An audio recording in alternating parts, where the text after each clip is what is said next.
Hi, I'm David Manti, and welcome to a new episode of the Today in Manufacturing podcast. With me this week are Jeff Reinke and Anna Wells. We're the editors of Manufacturing.net and Industrial Equipment News, and we each have more than 15 years of experience covering the manufacturing industry. Every week, we cover the 5 biggest stories in manufacturing and discuss the implications they have on the industry going forward. But before we get started, please make sure to like, share, and subscribe to the podcast. You could also help us out a lot by leaving the podcast a positive review on whatever platform you use. If you want to email the podcast, you can reach any of us at Jeff, David, or Anna at IEN.com with email the podcast in the subject line. You could also subscribe to our daily newsletter. Make sure you get it delivered to your inbox first, and subscribe to us on YouTube at IEN Magazine so you get a notification whenever we go live every Thursday. Anna, how are you doing this week? Doing great, thanks. How are you doing? I'm doing well. Keeping it together. Jeff, how are you doing this week? I'm good, David. I feel no pain this week. How about yourself? Like 70% of my body pain-free, but that other 30% a lot. Turns out, like, you don't realize, like, when you're recording a podcast, you don't realize, like, how much you're kind of just dancing behind that mic when you're standing, and, like, every tiny movement just has my knee going, like, something's not okay. Yeah. Just a lot of English in there right now. A lot of English. And probably a lot of legacy scar tissue, too. All right. Well, before we get started with our first story this week, we have a word from our sponsor. Once again, it's Rockwell Automation. This week's episode is brought to you by Rockwell Automation, which wants to help you gain unlimited HMI visualization options. You know, I should have rewritten this thing after the debacle that happened last year, but hey, let's give it a shot. This new video podcast, now available on demand, highlights Rockwell's recent rollout of FactoryTalk Optix, a new cloud-enabled HMI product. According to the company, this latest offering centers on improving processes, efficiency, and deliverables by providing new levels of collaboration, scalability, and interoperability. In the podcast, Anna and Jeff break it down. They break down the webinar. Jeff, a note to the listeners and viewers as to why they should register for this breakdown of the webinar.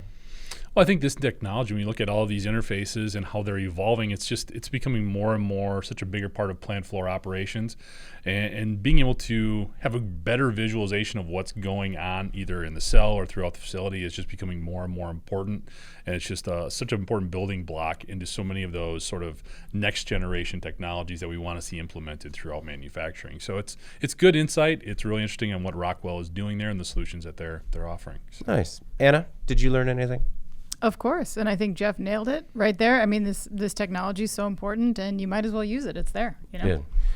Well, I'm evolving too. That's why I went really slow with interoperability. I think, were you practicing like during the week or? Probably. That's how he hurt it. That's how he hurt his knee. Yeah. I was just going up and down the stairs saying interoperability, and then I stumbled with my words. I stumbled as well. 3 flights of stairs later on a softball field, and boom, knee gone. All right. Our first story this week. Coal industry on track to shed 1 million jobs.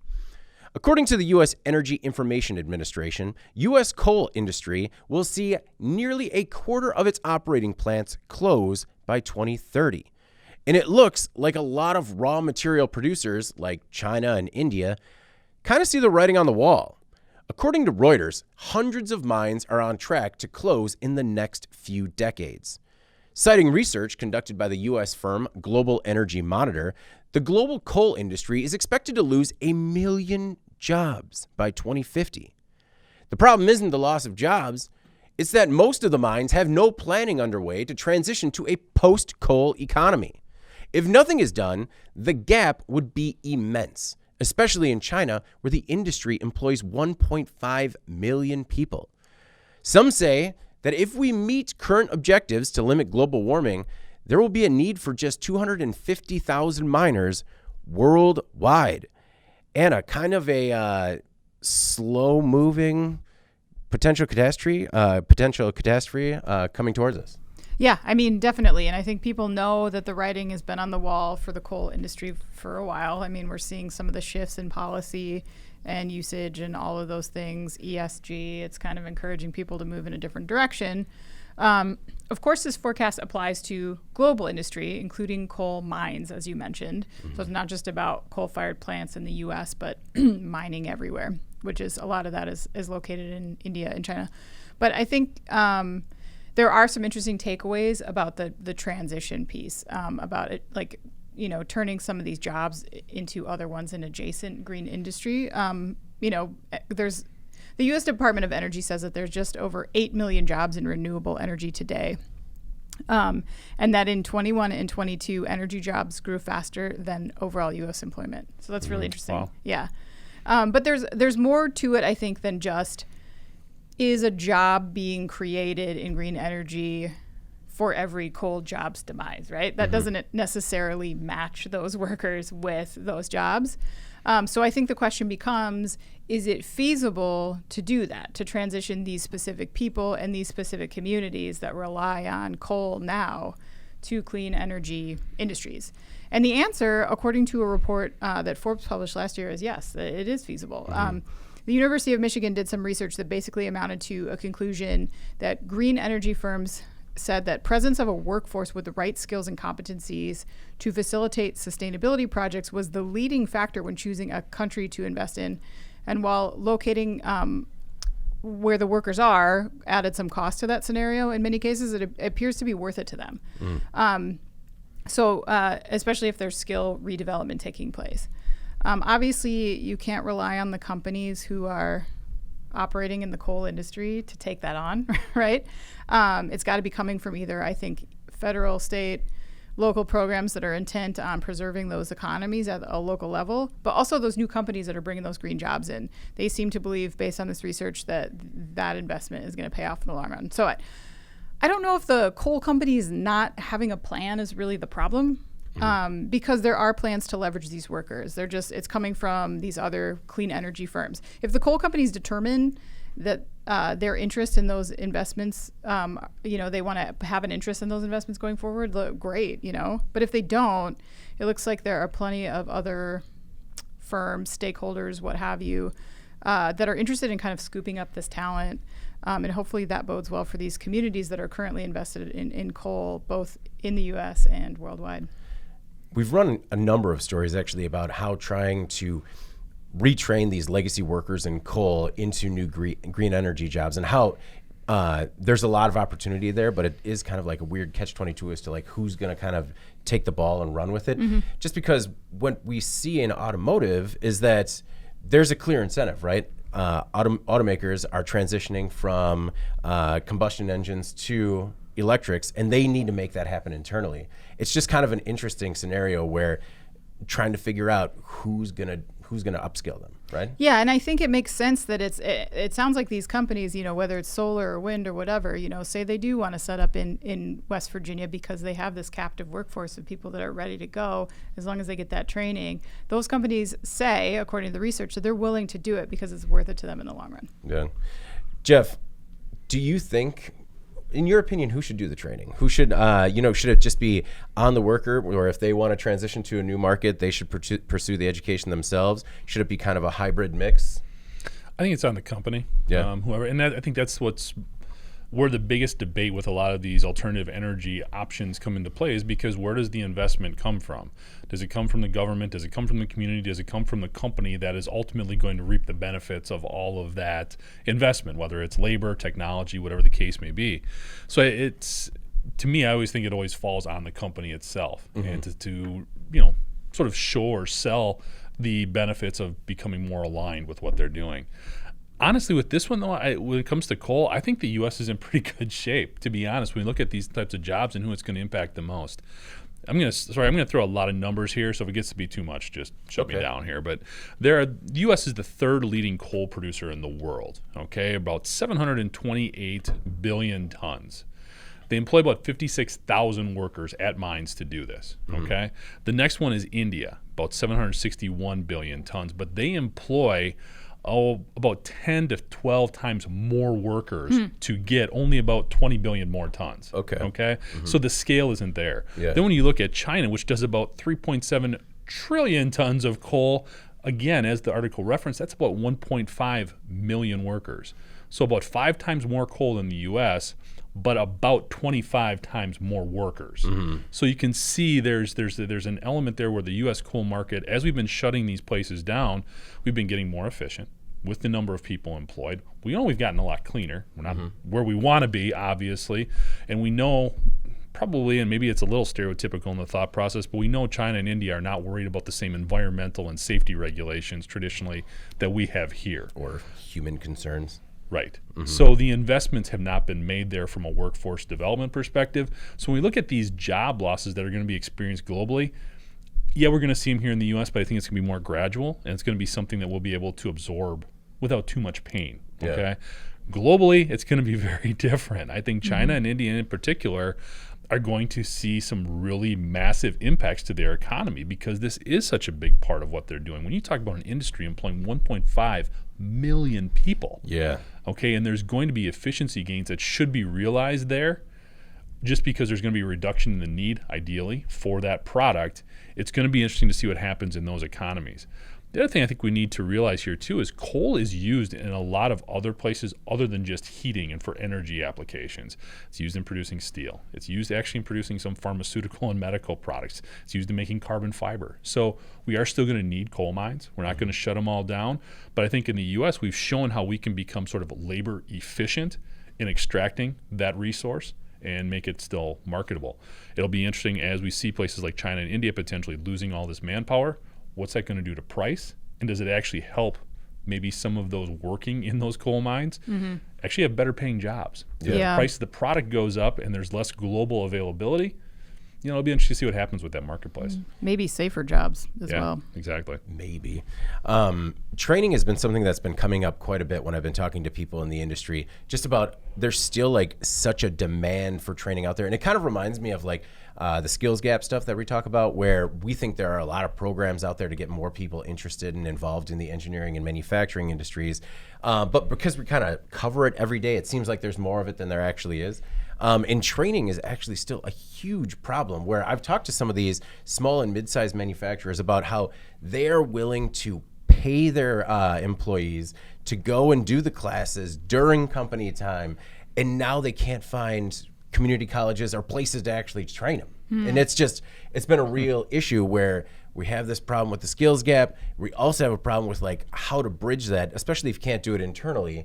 And I've had conversations with people talking about how like they will even supply like a retired worker to teach the class to the new employees. And I'm just like, all right, it's an interesting solution, but what I would always challenge people there is, are you telling them why? Yeah. It's great to say, hey, we need you to do this, okay? Or this is available to you.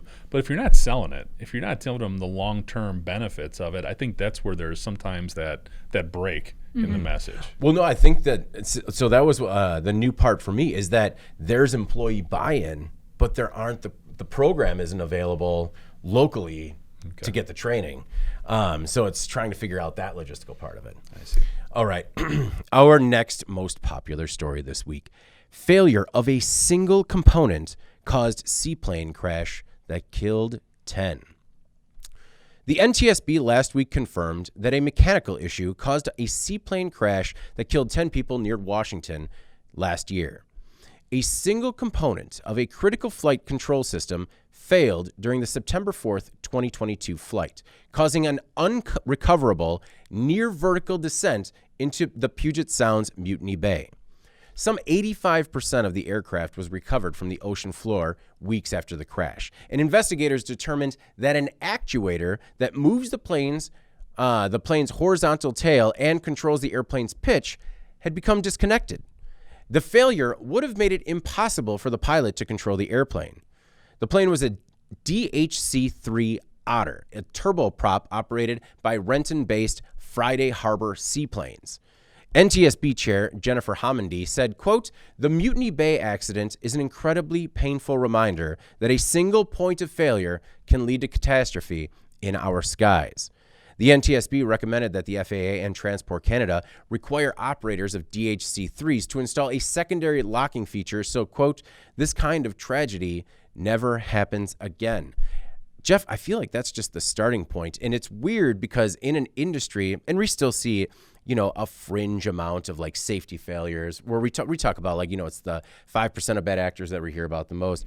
But in manufacturing, it seems like there are a lot more redundancies. So if there is one failure, something else catches it, right? So it's kind of, when we talk about a plane, you would think that there was just more than one, something that doesn't catch a component failure like that. Yeah, we've sort of been raised in this sensor-rich environment where there's always something setting up a warning light telling you what's going on, and it doesn't look like that was the case in this instance. Right. It also seems like this is just something that's never really happened before. They've never encountered this situation. All the safety bulletins were basically sent out afterwards, and telling everybody that now this is something you need to double check. They've implemented the equivalent of like a lockout tagout type of device now on these actuators.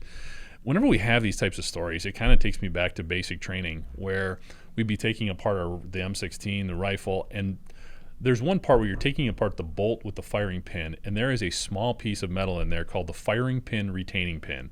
It's about as long as my fingernail. It is very small, but it basically holds the firing pin into the bolt.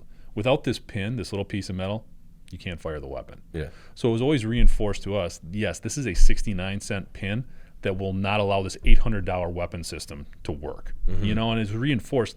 They didn't let us carry extra ones, so we had to strip these things in the field.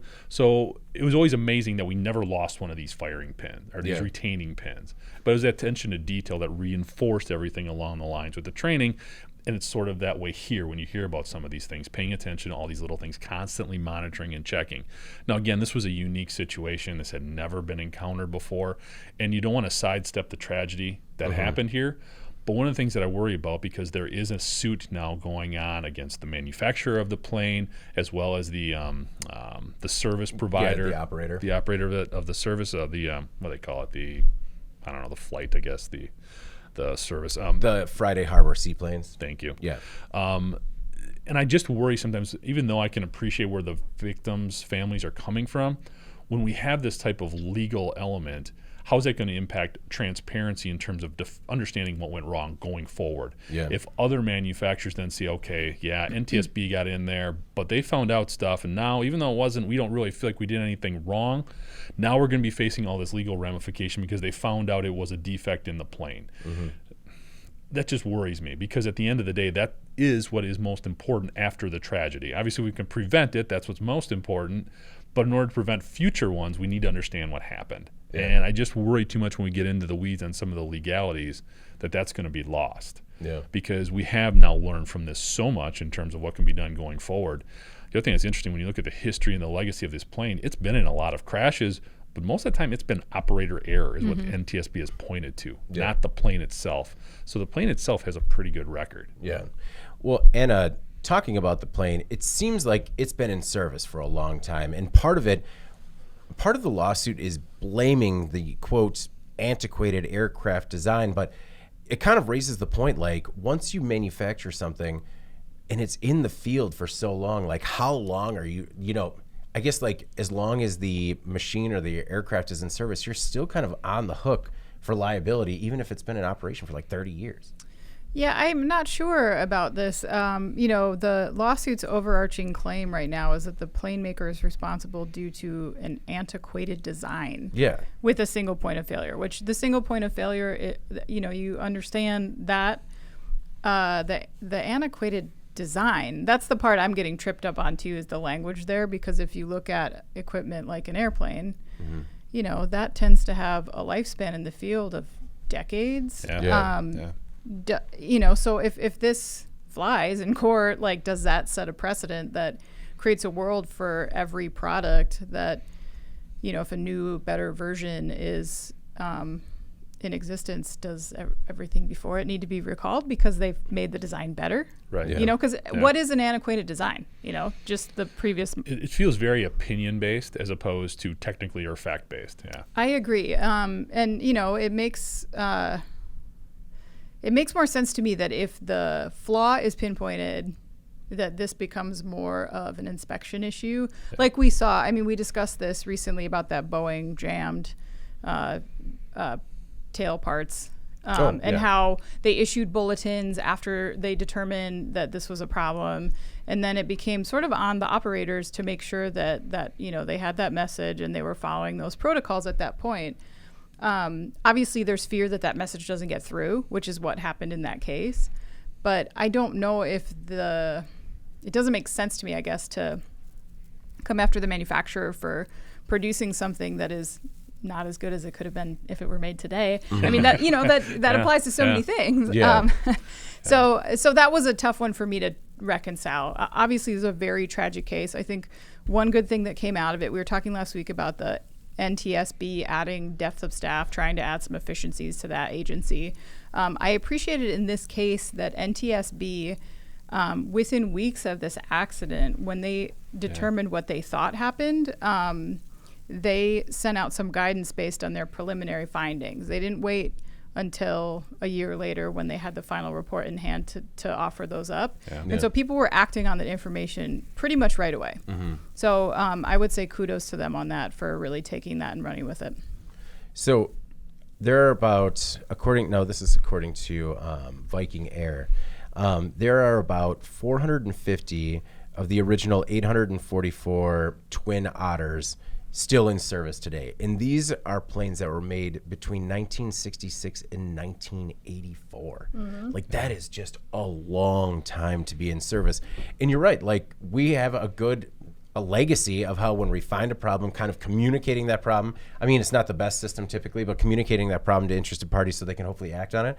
But there's still always going to be what happens when it's the first time, and it's just an unfortunate situation that is going to continue, because there are going to be unforeseen failures. So the lawsuits allege that the defendants and their subsidiaries should have maintained and inspected the aircraft, had a duty to ensure a safe flight. And yes, they did have a duty to ensure a safe flight, but I don't know how you inspect the aircraft and catch something that's never been seen before.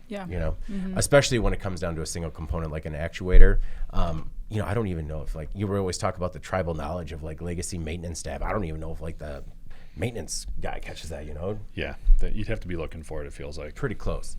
All right, our next most popular story this week. Price cuts mean Tesla's Model 3 is on par in terms of cost with the Toyota Corolla. Tesla has been cutting prices for the better part of a year. According to Bloomberg, the car maker has reached a new low. After Tesla's latest round of price cuts, the base Model 3 sedan now starts at just $39,000, $8,700 under the average sale price of a new car or truck in the U.S. The Model Y SUV is priced $3,700 below. It's called price parity, and it's been a goal for every automaker who hopes that they can reach scale and lower the price for customers wary of the high price tag of EVs. Many market analysts saw this coming, by and large, or see this still coming in the next several years. But if Tesla is there now, will this create a big competitive advantage for the company that's led the way on electric cars? Gary Black, one fund manager, believes the most recent price cut alone will come with an annual cost to Tesla of $1.2 billion starting next year. Other investors believe that the price cuts are Tesla's way of propping up demand after Elon Musk has become viewed as a rather contentious figure in the public eye. By some. Either way, they are likely to work at driving sales. When the $7,500 tax credit is added to the new low base price of the Model 3 and its fuel savings, ownership costs become on par with that of the Toyota Corolla. Now, Anna, I know that you put this story together, and I mean, there was a little bit of debate online as to, like, how comparable it was with the Corolla, because people were, like, shaving a few $1,000s here or there. But when it comes to an entry price for an EV, and we're talking like $30,000, that is just something we've never seen before. Yeah, and to be clear, the story says that that its ownership cost becomes on par with the Toyota Corolla. So you're talking about cost to buy minus the tax credit minus what they called fuel savings.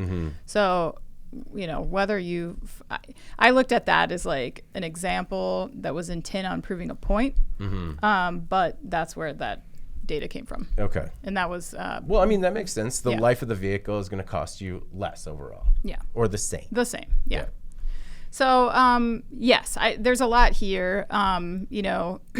We can anticipate that this might provide a bump in sales for Tesla, but that to me looks like something that is probably very temporary, as has come with the previous price cuts in the last year. The sustenance of that, like, it's not really been sustained. Auto News, who cited Experian data, just reported that Tesla's U.S. EV market share has dropped more than 7 points so far in 2023. Okay. And that registrations for its high-end vehicles, including the Model X and the Model Y, have dropped by double-digit percentages. At first, I think when the price cuts started to come, it seemed to me anyway that like Elon Musk was maybe just toying with Ford a little bit and pushing at its competitors to make them try to match. Yeah, like get a little uncomfortable. It was a way of disrupting the market a little bit, and I think leveraging their position that they had. And that's a strategy that would make sense if you were the top player in the industry. You were well ahead of your competitors in terms of scale, which Tesla is. Unfortunately, I think those price cuts need to be paired with high sales volume, right? That's basic economics. That your lower margin items, you need higher sales volume to make up for that. That's not happening here for Tesla, as the data is showing us. So you worry that the future has some challenges in store. There's been endless discussion on this panel and more broadly about the brand impact of Elon Musk, the Twitter acquisition. Are brand loyalists reacting positively to Musk's public persona, or has it been a brand hit? A lot of people argue that it's been a brand hit. Then add to that these comparisons to the Toyota Corolla. I think Tesla has leverage as being somewhat of a luxury brand. And if they cut prices to the point where they're on par with these less sexy vehicles, do they lose a bit of that allure, maybe? The prestige that comes with owning a And without that very differentiating factor, does Tesla lose some of that advantage of being first to market and just become one of many EV makers who is like battling it out to get buyers? I don't know. It just seemed like now there's this added pressure to sell more vehicles on top of that because you need to turn a profit. And I don't know. Like, I don't think this is a dead end. Like, there are lots of things that Tesla can do to modify this. They could reverse course. They could do something different before they risk what I think could be maybe irreversible brand damage eventually. But to me, this race to the bottom on price is a losing battle. It doesn't make sense to me. I don't know how long Tesla can do this and still be Tesla. It's going to be a big challenge to continue forth on this path. Well, he was just trying to create the new town square for America, or for the world. And I mean, it is an interesting problem that they have where, I mean, a lot of these are also because of the goals that Elon Musk has set for the company. When you come out and say that sales are going to rise by 50% every year, all of a sudden you're beholden to stuff like that, and shares or your share price moves up or down based on this like kind of wild claim that you made, or people thought was wild at the time. And I don't know, Jeff, I mean, is this a natural transition for Tesla where, okay, it was first seen as more of a luxury buy, but now is it got to be a volume play just to make sure that you have more Teslas on the road? It can be, going back to Anna's point, which I agree with 100%, it can be a volume play, but you need to have the volume. Yeah. I mean, they don't. It's very clear. I mean, we've talked about this before in terms of how they scale according to all the other major automakers. They're not even close, okay? Now, when it comes to the EVs, yes. And, looking at some of the numbers over the last couple of years, you said a 7% drop in the EV market. That's about what I saw, too. I actually thought it would have been more because you've seen all the other major players step up the number of vehicles that they've made and sold. But along that line, Tesla has also steadily improved and increased. So the timing seems very weird to me in terms of this. We're going to talk a little bit about vehicle prices here in a little bit and how they've changed over the last couple of years. To go this far I don't understand it. I think it does damage the brand a little bit. It does mean people take a step back and go, what's going on there? Yeah. Because you almost need to justify this a little bit, whether it's finding efficiencies in your supply chain, understanding how you become operationally more lean, whatever the case is in terms of cutting costs. There needs to be a message with that for people to not scrutinize it more closely. Yeah. The other thing I worry about, when you start comparing yourself to a Corolla, you better be careful. Because I don't think they did that comparison. I think Bloomberg made that comparison. Okay, Just to be fair. Fair enough. But if we are going to go that route, just Yeah. for argument's sake, I mean, just look at all of the recall issues that have recently stemmed for Tesla right now, and that's where some of this pricing stuff worries me as well, because they've already demonstrated that when you get a Tesla, it kind of feels not like an perfect. unfinished product. Yeah. You know, Yeah. the NHTSA calls them recalls. He calls them over-the-air updates. Yeah. I'm not going to get into that terminology debate, but when you send out like 400 of those and over the course of a couple of years, that's a lot. Yeah. Like, to me, that gets me worried about, are we cutting corners from a safety perspective when we're putting these vehicles together in order to scale up, in order to keep prices down? And again, that's damaging.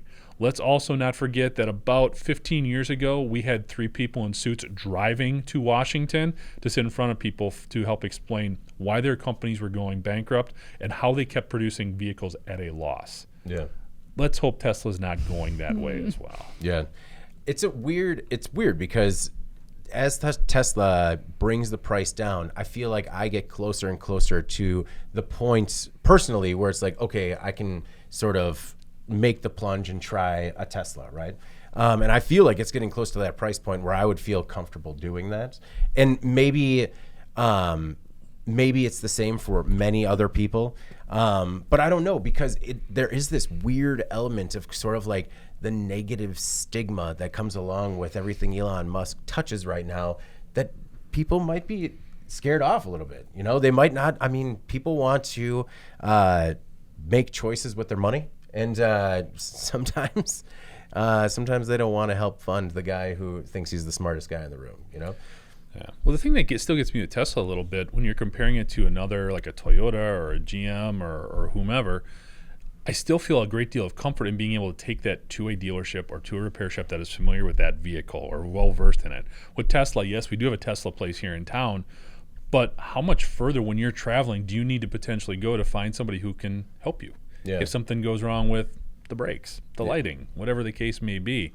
I think that should be where Tesla's trying to figure some stuff out a little bit. Yeah. Well, and we kind of talked about it, but we see in Tesla's earnings, like sales rose in Q3 27%, but the company still fell short of analyst estimates because of these price cuts and because of factory downtime. Are we going to see this as a continuing trend where sales are going to continue to go up, but do you think they'll be operating at a loss? I don't know, but what's scary to me is, like Jeff was intimating that there's reactions to the stress of having to meet these goals, right? If your stakeholders and shareholders become unhappy because of the lower margins and you're not making money, then you could see some things going sideways fast with like how they're trying to respond to that, because that pressure comes on fast and it's really intense for these companies. It's a very delicate dance in terms of trying to serve every master. So in order to hit some of these numbers, the company is going to need to finish big by the end of the year. In order to hit CEO Elon Musk's stated goal of increasing sales 50% annually, they're going to have to sell 1.97 million vehicles this year. And through the first 9 months of this year, Tesla has delivered 1.3 million vehicles. So got to make about 700,000 more vehicles? And let's just say the analysts are not on the side where they believe that's going to happen. I think they're guessing it's going to be a miss. Yeah. But, all right. Well, our next most popular story this week, 94-year-old toilet maker closing up shop. Mansfield Plumbing Products has a 94-year legacy in Perrysville, Ohio. Founded in 1929, the company is the 4th largest employer in the county and makes toilets and sinks. According to the Mansfield News Journal, the company recently announced plans to close the factory on December 31st, 2023, cutting some 277 employees in the process, about 220 of which are represented by the Teamsters. The company says severance and health insurance will be available to impacted employees, though it is based on tenure and seniority. Mansfield Plumbing hopes to offer job placement services as well. Roman Rampanini, Vice President of Commercial Operations in North America, said despite their best efforts and ongoing investments, production was unsustainable due to current economic conditions.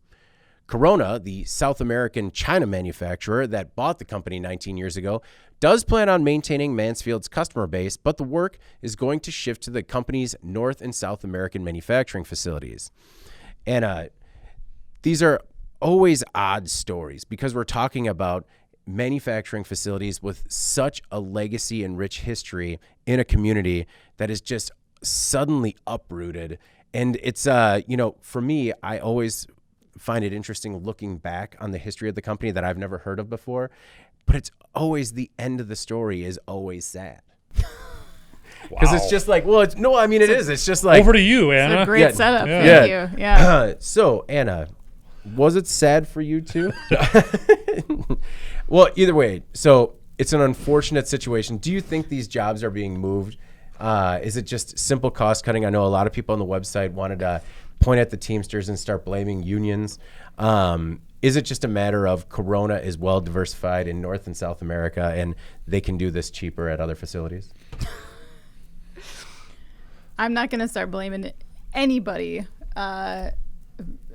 We don't know for sure. It was a little hard for me to believe that there's not like a forever market for toilets. Yeah, I agree. I don't know how to say that in any other way, but and obviously this is a little nuanced, but I wish we had gotten more from Mansfield than unsustainable production due to current economic conditions. Yes. Because you can say that, but what does that really mean when you're referring to plumbing related supplies? Because that's an industry that I think is more so than most pretty recession resistant. Yeah. To begin with, and then add to the fact that new home starts have been stagnating a little bit due to interest rates, but the residential remodel market is booming right now. Mm-hmm. I read some interesting stats put out by Grandview Research, and they said that the U.S. residential remodeling market size was estimated at $512 billion in 2022 and is expected to grow at a compound annual growth rate of 4.4% between now and 2030. Not to mention, some experts say that there's even more of a boost coming as homeowners who are carrying like record high equity levels in their homes start to remodel more with some of that cash that they have to play with. There's a certain number of houses that they pointed to are like reaching, there's like a tipping point, I guess, between 20 and 40 years where everyone remodels their entire house. So just a heads up if you guys... I'm not doing anything you have related. To you have to do it. No. The fence was just the start. Fence, yeah. We put in a fence, everything's over. I got a 10-year window.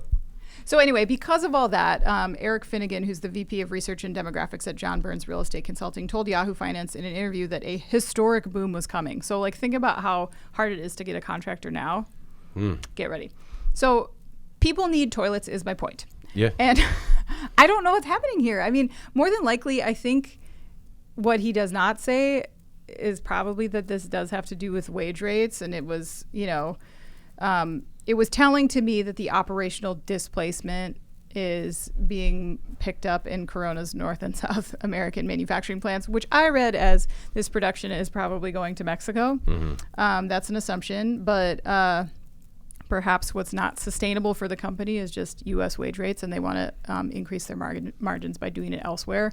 I don't know for sure, but to say that economic conditions, I mean, like, what else are you talking about besides wage rates? Just come out and say it. They made the toilets too good.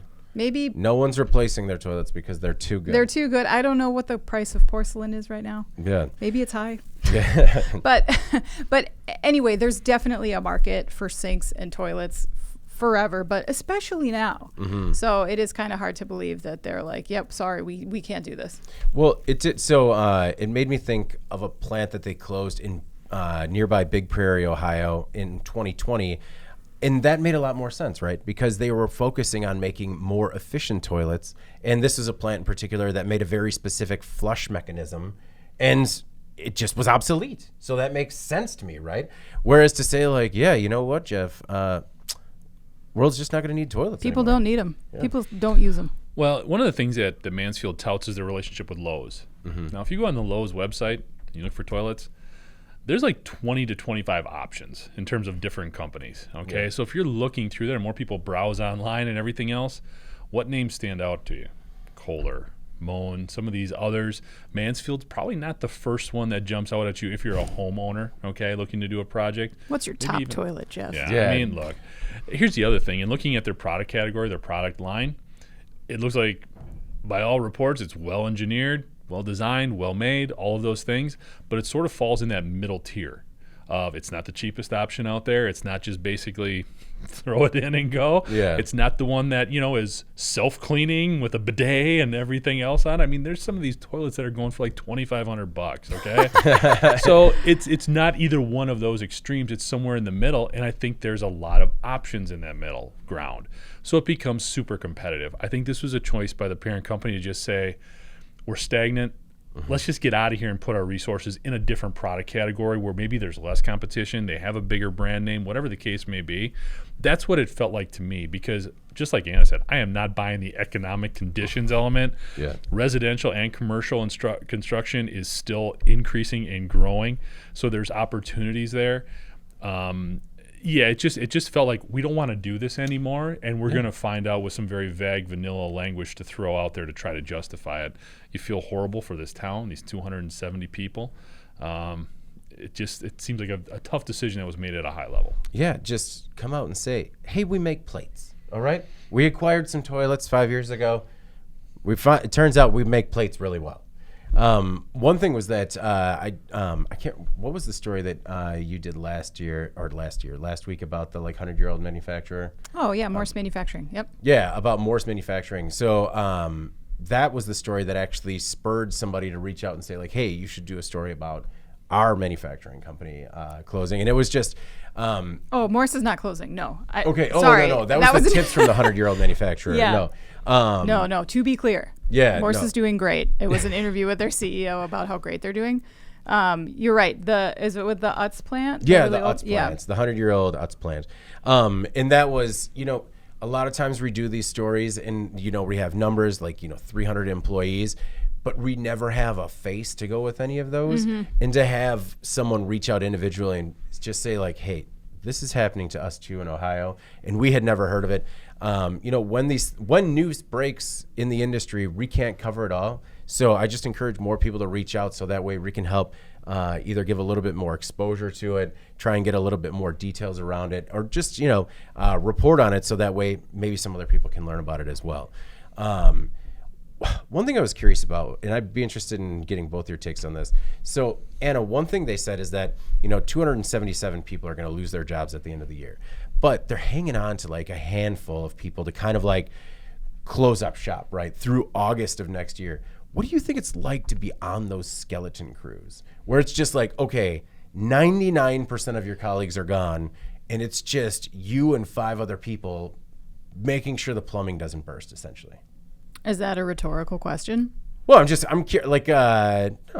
No, I'm curious. What do you think? How much of an incentive would you need in order to stay on and kind of hang on for the next 8 months, essentially working by yourself? Well, I mean, it's probably if you don't have another job lined up and you want to hang out and look for one. Yeah. I don't know.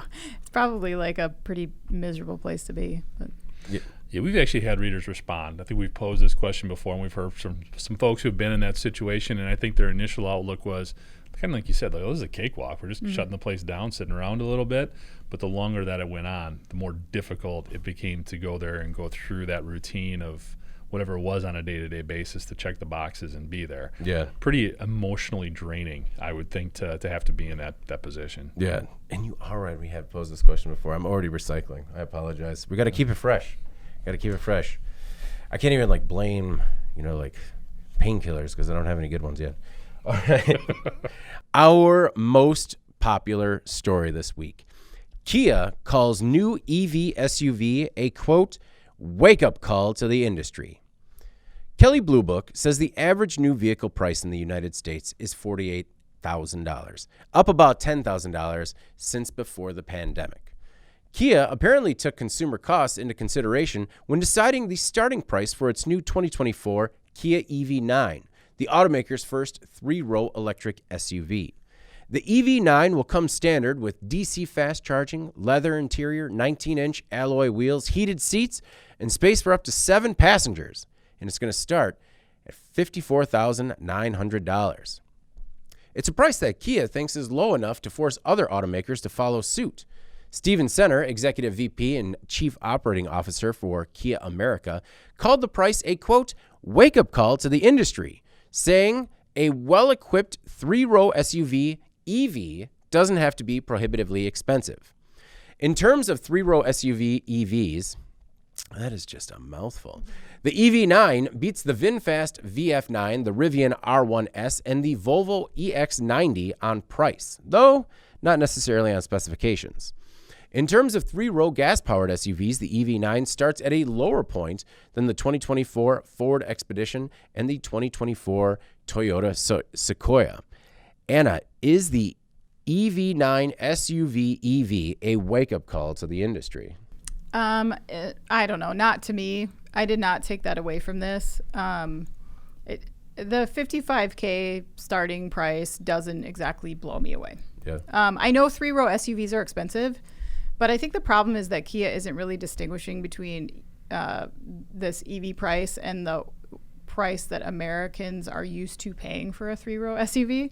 I know you mentioned the Expedition and the Sequoia, okay, but there's a lot of gas SUVs that are three rows that are strong brands, and they're priced less than that. The Chevy Tahoe starts under $50K. The Jeep Grand Cherokee starts under $50K. The Toyota Highlander does. And it's this classic challenge I think that automakers have. You can't just target your messaging to EV buyers. I think that you have to target all buyers if you want to move the needle on EV sales. So make the EV price a game changer for compared to gas SUVs, then you have my attention. But right now, I don't think that they did that. It doesn't make a splash, in my opinion, because it's over $50,000. You can get gas vehicles for cheaper. What's new? That's where we already are. To me, there's other things in play as well. And I think Jeff disagrees with me on this, but Kia as a brand, they've made some progress over the years. I will give them that. But Statista puts Kia's brand perception ranking in the U.S. as number 10 in 2023. Kelley Blue Book put Kia at number 6 in non-luxury brands. So that doesn't even include Volvo and the like in that comparison. Yeah, VinFast and Rivian. Right. Yeah. But it still puts Kia below legacy brands like Ford, Toyota, Chevy, and Honda. And I also wager to guess that people have been put off a little bit by the highly publicized Kia theft narrative that Hyundai and Kia have been unable to snuff out for 3 years now. Yeah. To the point where they're like settling lawsuits over it. So I don't know. To me, you're a company that has a brand image that's sort of in the middle. Mm-hmm. It's less prestigious than some of your competition. People maybe expect a lower price. It makes sense to me that nobody is being floored by a brand that's seen as kind of middling. It's a reasonable price, I guess, but it's not like that's how it should be. It's not blowing me away. Yeah.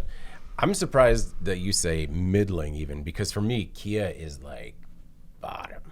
I think, to me, it was for a long time, but I do think they've made some progress in the last few years because they put out a lot of new models. Yeah. And they've really kind of upped their game in terms of, I think their quality has improved. And they've kind of upped their game with some of their body designs. They're just a little bit, they're getting there. But so who's under them then? Some of them, I think. I'm just curious. Yeah, they're challenging because it's like they look at brand perception like, would you consider buying this brand? Yeah. And I think when you're looking at vehicles, that stuff is not always apples to apples. You're going to pay more for a Volkswagen than you are a Chevy. Like, that's just that people identify differently with those brands. You know what I mean? Yeah. It's almost like demographics comes into play there. And so I don't know how they do it exactly apples to apples. Yeah. But I do think that, yes, Kia is not certainly at the top of that list for a lot of people. Well, I mean, so for me, my interpretation was that the Kia brand needs a wake-up call.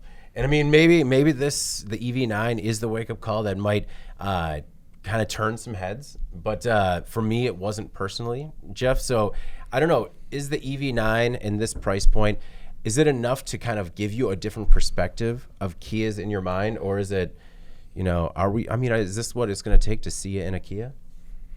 Well, first of all, you guys are both 1,000% inaccurate in your perceptions of Kia. It's okay? our perceptions, Jeff. But they're just wrong. Why is they're it bad? wrong? No, they're bad. So they're horrible. I said bottom. It's an What's worse than bottom? inoperable perception, David.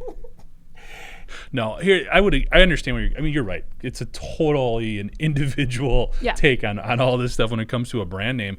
But Kia has done a ton. If you start doing research, comparing vehicles and things like that, from a safety reliability perspective, they've improved significantly over the last 5 to 10 years. Okay, so they have built up a stronger reputation in a base customer there. When I looked at this vehicle, I was shocked at how good it looked. The lines, the design, everything else. I think it does blow away a lot of other vehicles. Forget if they are EVs or gas-powered, sort of in that 3-seat SUV model dynamic. Okay, I think it's just got a really cool look. And when I was comparing it to vehicles like what we drive, like the Buick Enclave or others like that, it looks better and it is cheaper and it's got a lot more power than you would typically associate with that brand of vehicle. When you look at what it can put out from a horsepower, from a towing perspective, and then you look at the inside and it is really nice. Much nicer than I think the perception has been about Kia. I think in the past it's like it's stripped down, it's your basic get to, go from point A to point B type of vehicle. I think this does a lot to move past that, which Kia has been doing over the last couple of years. Yeah, okay? like Kia's known as the last with the hand crank windows. That I was not. No. I mean, but when we're talking about perception or whatever. So, but I think that's one of the things. Just to keep going here, that's one of the things this vehicle will help do. Yeah, it'll help people look at other Kia vehicles because they have come a long way in the last decade to get past that dynamic in terms of what they're doing. What I don't understand is why car makers, I think, are the most guilty of this. Why are you talking about your competition? Yeah, just talk about you. Yeah. And why would you say, well, this is a wake-up call to the industry? Everybody look at us and see what we're... No. Forget about Ford and GM and Toyota and Rivian and whoever else you want to talk about. Yeah. Just talk about you. Yeah. Because I think right now consumers are going to take so much more, I think a lot more time actually than they would have in the past in comparing vehicles and checking out every feature and benefit because you are paying so much more for them. And because there is this big choice between going electric versus a gas combustion engine. So like I said, I think it comes a long way. I don't know that it's a wake-up call. I don't like that term. But I think this could do a lot to put Kia in a different mindset for a lot of vehicle buyers. So that's what I meant, like a brand wake-up call where so it's you're not playing both sides now. No, so it's You're not. waffling. It's not a Are you wake-up call wobbling for because the of your industry. knee? It doesn't let you stand. In I one can't. spot. You're I don't just- have this ability to wobble, Jeff. Sit- If I start to wobble, I fall on Anna. Sit down on your chair here. I have the emergency chair just in case wobbling is about to happen. A wake-up call for consumers, not necessarily the industry. Because, I mean, you're right. When you look at the EV9, it is something unlike you would ever expect from Kia. But based on that legacy, do you even get somebody in the door to look at it because they just don't want a Kia? I think you do now. Okay, maybe a decade ago when the purchasing dynamic, the process was different because prices were lower, there was more vehicles available, all of those things. Now I think when you start going and comparing them and looking at, okay, all right, it doesn't have this, but it does have this, and it does have this, I think while that brand name is important, I'm not trying to sidestep that, I think you're going to open a lot of eyes when people start looking. If I want a third row SUV, this one pops up into your Google search. Yeah, I think it is going to be a real changer potentially for Kia in terms of the price point. The price point I think is good. All right. Well, before we move on to In Case You Missed It, we have another word from our sponsor. This week's episode is brought to you by Rockwell Automation, which wants to help you gain unlimited HMI visualization options. This new video podcast, now available on demand, highlights Rockwell's recent rollout of FactoryTalk Optix, a new cloud-enabled HMI product. According to the company, this latest offering centers on improving processes, efficiency, and deliverables by providing new levels of collaboration, scalability, and interoperability. In this podcast, Anna and Jeff break down the webinar. Register now. All right, let's move on to, in case you missed it, the stories that maybe weren't as popular on the websites, but still stand to make a big impact on the industry going forward. Anna, let's start with you. What is your in case you missed it this week? Sure. The story I selected was titled America's Farmers Are Getting Older. We ran this story, I think, because it has some pretty serious implications for the food supply chain and ultimately for all of us who would see a shortage of agricultural production due to workforce constraints impacting prices, right? So the article states that there is ongoing concern over the average age of U.S. farmers, which as of now is 57 and a half years old. And the report says the country isn't doing enough to recruit younger farmers. They cite the barriers to entry, including capital if you don't inherit a farm or have somebody, legacy in your family to get you going. The stress of external variables like weather, price volatility of goods. But the other is that rural farming life is just hard. Yeah. It's really hard. It's a ton of work. And that's one thing I want to point to when we discuss all this automation that's hitting the scene and the agricultural industry applications that we see from some of that stuff. Like we've seen autonomous tools like tractors, crop dusting planes and the like. We're seeing AI tools that can apply really precise accuracy to harvest timing or predicting disease in a crop. I think there are a lot of things that are in development for agriculture that reduce the stress of operating a farm and also the physicality of it. So I think when we talk about this stuff, we can't stress enough the importance of some of these really purpose-built applications in ag that can be used as a tool maybe to bring some new people in, which is a critical requirement for the food industry that relies so heavily on their work. And, again, like this is not an easy yes for a lot of young people these days who can, make money another way. This is like getting up with the sun, man. But but it's the hardest, yes. It's the hardest. Yeah, it's one of the hardest jobs out there. And, people need to feel compelled to do it. But if we can make it easier on your body and less volatile and just less costly for some of these farmers, I think, that's great. So that's why we cover these types of stories in automation that apply to tractors or other implements and things like that, because it's just so important that stuff gets made and used. Well, I also want to stress the importance, particularly coming from the Midwest, of the work ethic that is the foundation for workers, for Midwestern workers. And I think a lot of it goes back to farming and people that have had agricultural jobs in their past. I know that I'm speaking from my past and the past of people who I grew up with. And it is just a different level. Like people that have worked on farms in any capacity have just a different gear when it comes to being able to put their head down and go to work. And, that's one thing I'm afraid of, like people kind of losing that base where you kind of understand, like losing that, where you learn that about yourself, where you can like dig deep and work hard, even if it's dirty, even if it is physically taxing. But it is very rewarding because as you talk about the food supply chain, like you're feeding everybody. Yeah. And, I talk about that a lot, like having, a sense of worth based on what you're creating. And I mean, at a very base level, like I think just under toilets is food for everybody in terms of like making sure you're making a product everybody needs. And I was actually surprised when I saw that the age was 57.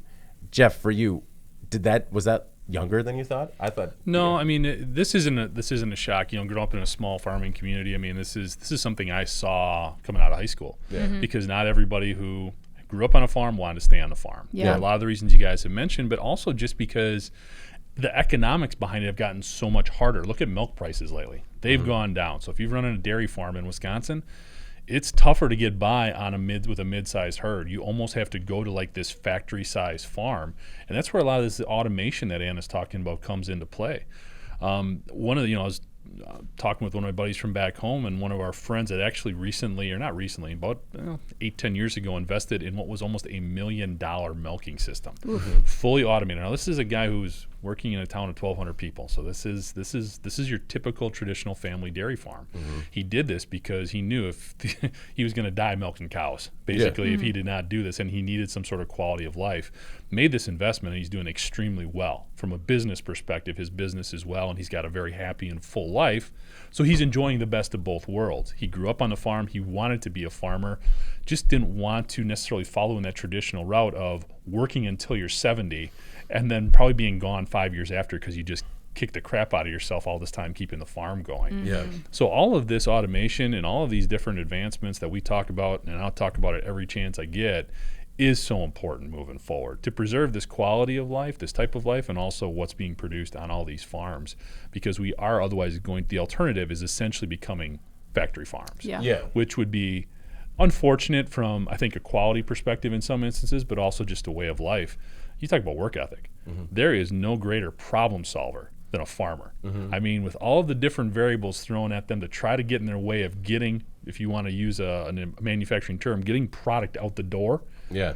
No one has to solve more stuff on a daily basis than a farmer. Just don't look at how they put the electrical together sometimes. It works. Because they're it works. Don't touch that. It's raining. Careful. Yeah. Plus, I mean, you also, with the new advancements in technology, you get to cover more stories about, was it the lasers that like shoot birds that are eating pests? I mean, you get more bird shooting lasers, and absolutely, that's just a fun day. Yeah. Yeah. Jeff, what's your, in case you missed it this week? So I also picked a food story, actually, and this one, it really kind of plays off of a theme we've been talking about a lot here, and it's the American Bakers Association is warning of a looming workforce shortage. So again, we're looking in the baking industry, so it's literally your daily bread we're talking about here.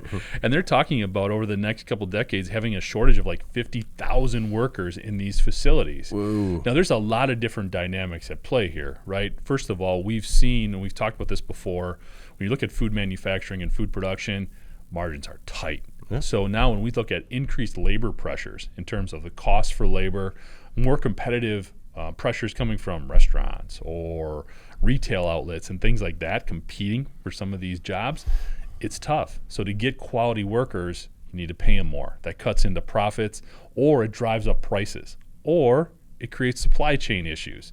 So this is a really significant issue. I mean, we talk about the skills gap. We talk about not having enough manufacturing workers. Man, we're literally talking about bread here. Yeah. Okay. So this could be a huge issue if we don't figure some things out. Now they're talking about automation and what's going on there. Consolidation is a potential opportunity, but really the geography, it's very evenly dispersed. By 2030, the number of jobs that they're going to be short in these facilities. So solutions are needed. And I think it's going to be very interesting to see how this plays out. What I think we're going to see is continued price increases for a lot of what we've always considered commodity food items, like bread, like milk potentially. And it all comes back to, again, not having enough people in the facilities making the product and getting it out the door.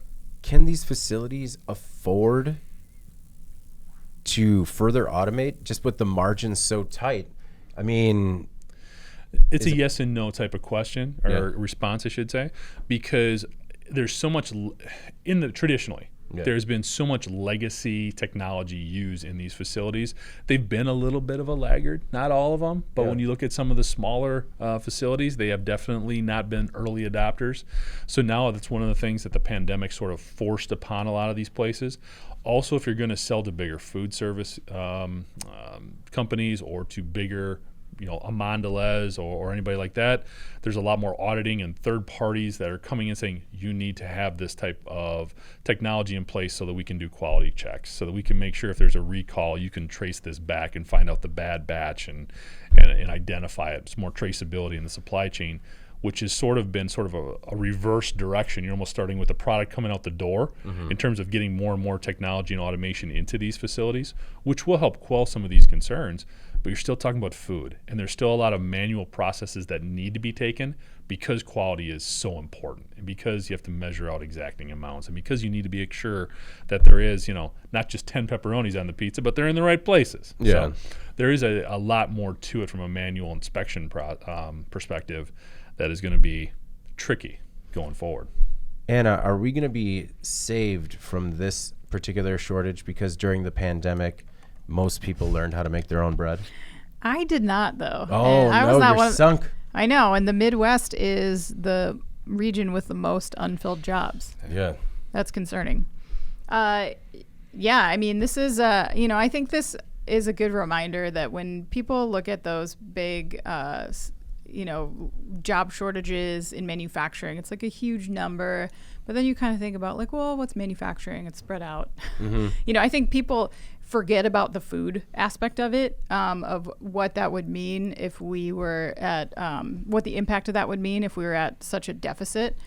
That's like food shortages territory, Yeah. right? Mm-hmm. It's not just like you have to wait an extra week to get your TV from Samsung or something. It's just It's that there is no food. there is no food. Yeah. So there are like some industries like this where the impact of a workforce shortage is monumental. It's huge. And in this case, yeah, bread's a big one. Yeah. Well, they didn't underplay it at all. In a statement regarding the study, ABA, the American Bakery Association? Bakers Association. President and CEO Eric Dell said, quote, "The data speaks for itself and is a chasm that threatens the very foundation of our industry and requires immediate and collective action." I mean, that is urgent. I mean, Anna, how could your daughter have toast for supper? My There's no bread. my daughter eats only bread and apples. So we got to keep those going. I'll show you how to make bread. It's not that bad. You All got to right. be way more patient, though. Oh. And it can go south real fast. Real fast. All right. My, in case you missed it this week, was regarding a whistleblower. Eli Lilly has finally settled a lawsuit with a former human resources officer regarding a simply wrong situation, according to the company. In a lawsuit, Amrit Mullah claimed that she was fired for identifying poor manufacturing practices and falsified data at a New Jersey plant. According to Reuters, this human resources officer allegedly told managers at the plant, which makes several drugs like diabetes treatment Trulicity, to fix the problems. According to Mullah, managers not only said that she was, quote, simply wrong, but also dismissed her and just called her a non-scientist. The pharmaceutical giant was running out of time to finalize the settlement after a tentative agreement, which it reached a couple of months ago. Come on! And it looks like the two parties finally came to terms. Eli Lilly admitted no wrongdoing and won't comment on the settlement, and kind of surprisingly, the former employee is rather tight-lipped too.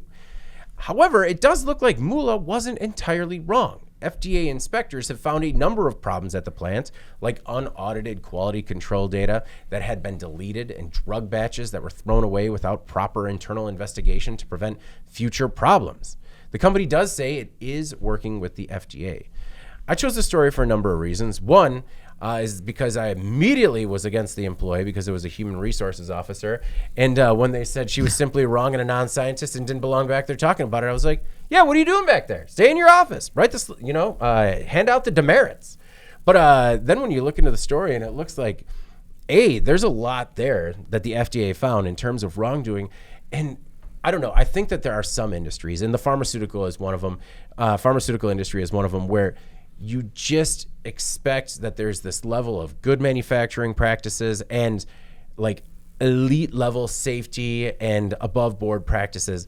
And, it's stories like this that kind of bring me back that, just because you hope they're doing it right and they're in charge of drugs like Trulicity for treating diabetes, that, there's always that human element that comes into play, and there's wrongdoing. And so it's courageous of people like this Amrit Mullah to kind of come out, blow the whistle on this, so that way, something really, really bad can come out from bad drug interactions that aren't manufactured properly, aren't QC'd properly. And I don't know, I give her a lot of credit, which is why I wanted to give her a little bit more exposure. Anna, your thoughts on what happened at Eli Lilly? Yeah, concerning. And I think it kind of reinforces this nature that you sometimes get in really any workplace, that there's like a pecking order, and it seemed like maybe this culture of elitism here where they were not going to take a nod from somebody that wasn't on their team. Yeah. That's concerning, I think, in a lot of ways, because you have to consider that, running a company is kind of an all hands on deck thing. And if somebody sees something that doesn't look right to them, they have to feel like they have a way of sharing that information without being like, I don't know, humiliated, honestly, by like somebody calling you a name. And, that's not the culture that you want to breed at your facility. If it turns out that person truly doesn't understand what that process is doing, and maybe they are simply wrong, fine. But you shouldn't prevent people from bringing concerns to light. Yeah, they should feel empowered to, look at a bunch of boxes of drugs that were thrown away and go, why? And, what was exactly wrong here? Jeff, I know that you've covered pharmaceutical quite a bit in the past as well. I mean, is it another margin game when it comes to stuff like this? Or is it speed to market, all of the above when it comes to, some of these pharmaceutical manufacturers and like a pharmaceutical giant, right? Eli Lilly, who of all people that you would think maybe it would be a gold standard, would be like an Eli Lilly, but maybe I'm confused in that too. No, margins aren't as big a concern in pharma. I mean, they're pretty good at building in margins to that. Yeah. I think this is more of one of those things where when you look at pharma, they have their GMP, their good manufacturing processes, where their practices, where it's very clear. There is we don't round the corners here. This is all 90-degree turns. And I think when you get some people on a production floor like, look, I get it. I know I'm just going to do this, and then we'll come back to it, make it right. Don't worry about it. And somebody sees that once, and they're like, okay, you're going to make that right? And they see it twice, maybe a third time, then you have to say something, especially like you said, you're dealing with drugs here, for crying out loud. Yeah. So, this isn't just, bad plastic parts or something. This is different. It's a different dynamic. So I think this leads back to a lot of cultural issues probably at this particular facility. And you're right. Hats off to Mula here for, how do you say her?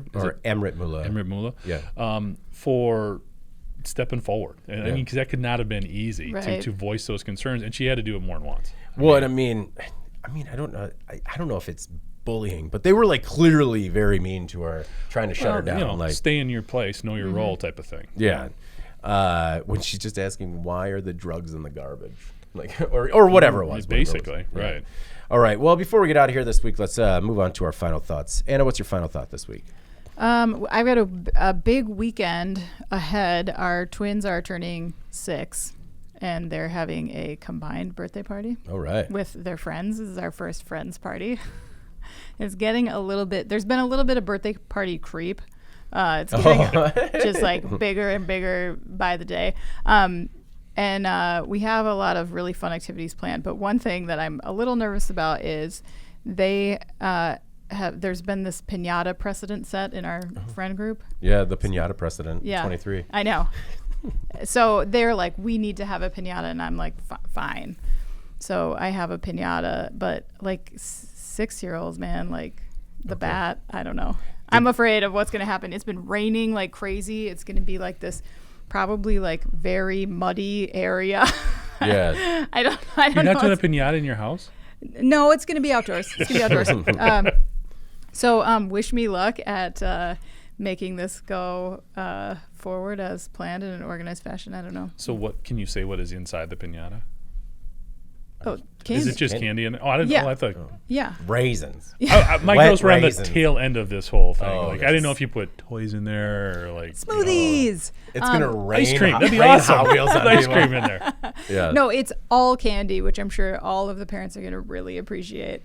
Yeah. Well, I hope that it stays wet, and then like in a way to engineer himself out of the problem, your husband like maybe puts down like stakes down a tarp underneath it that then gets wet and turns into like a slip and slide. Yeah. That the kids are holding a bat and trying to swing on. It's gonna be fun. It's gonna be like a Tough Mudder piñata edition for a bunch of like 5 and 6-year-olds. So it's gonna be probably hilarious. Yeah, they'll just build a small human pyramid, get Farrell, start chewing holes in it like, we need the candy.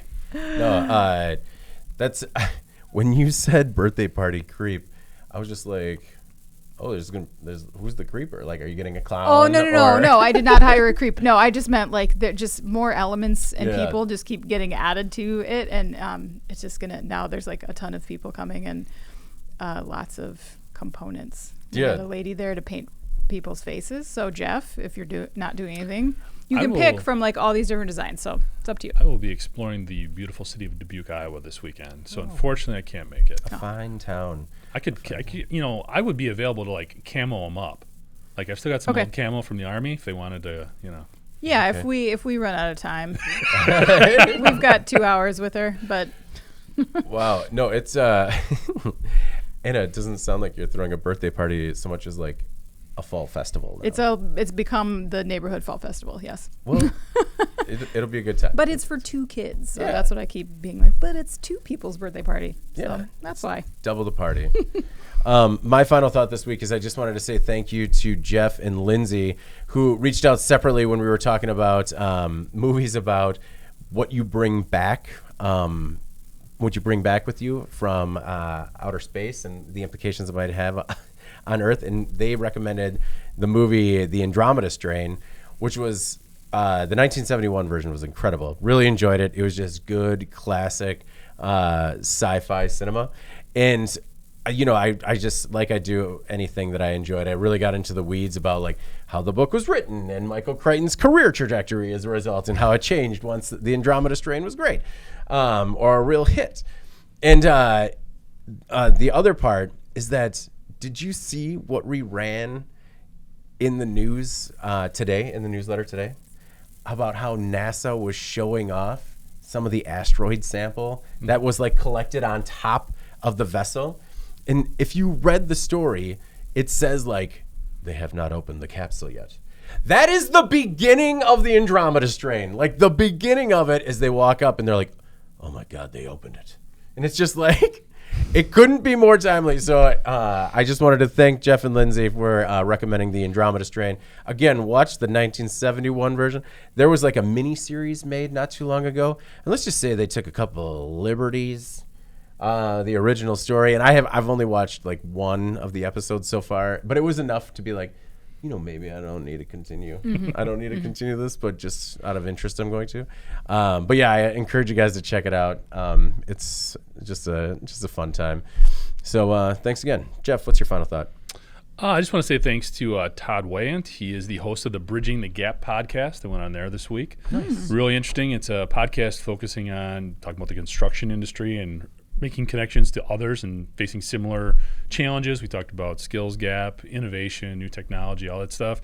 It was, as far as the podcast that I've been on, Todd asked some of the more difficult questions. So some of them was definitely a give me a second and think about that a little bit. But it was a good dialogue, good conversation, and really enjoyed it and appreciated the opportunity to go on the show.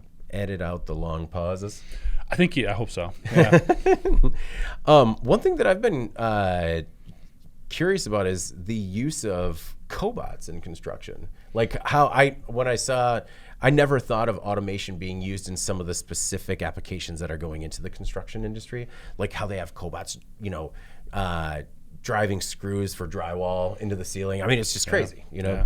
But no, when is it out already, or is it? I'm not sure when it's going to run. Okay. But we recorded this week, so definitely recommend taking a look at the podcast. I talk about a lot of interesting stuff on there, definitely pertinent to the industrial sector as well. Yeah, check it out and subscribe. All right. Well, before we get out of here, please make sure to like, share, and subscribe to the podcast. You could also help us out a lot by leaving the podcast a positive review on whatever platform you use. If you want to email the podcast, you can reach any of us at Jeff, Anna, or David at IEN.com with email the podcast in the subject line. You can also subscribe to our daily newsletter. Make sure you get it delivered to your inbox first. And subscribe to us on YouTube at IEN Magazine so you can join us when we go live every Thursday.